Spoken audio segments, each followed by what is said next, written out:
Hi there, and today a verse from Mark's Gospel, chapter 11, verse 17.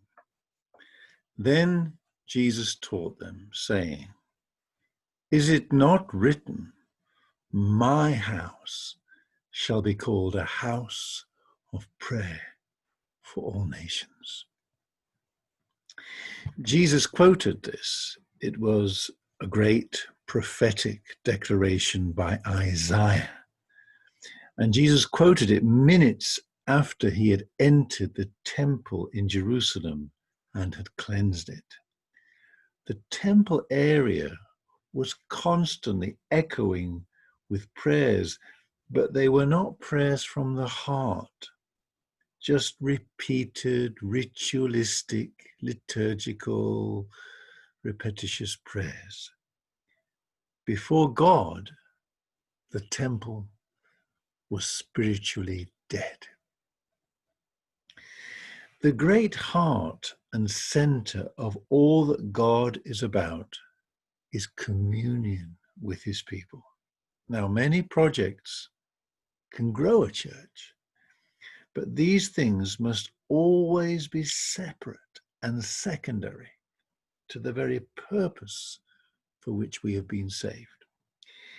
If a church is not in communion with God through prayer, it is soulless and spiritually colorless.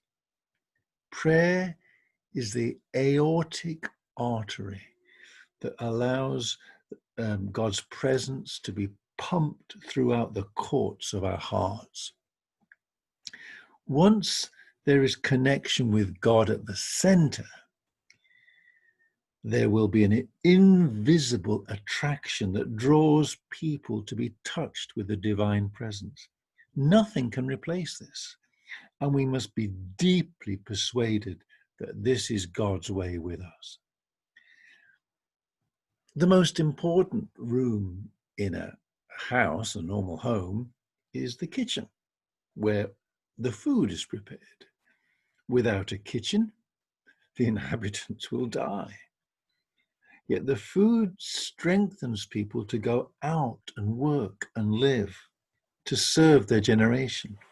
Prayer is the source of sustenance among God's children, and by it, we are empowered to fulfill our calling. We're not to be obsessed with prayer any more than we are to be obsessed with food, but we must attend to nourishing our souls just as much as we cherish our bodies. The calling of the church is to know God and to make him known. This is his plan, not ours. He will see to it that people are saved and blessed if we will focus on fulfilling the great destiny for which we were created. God bless you.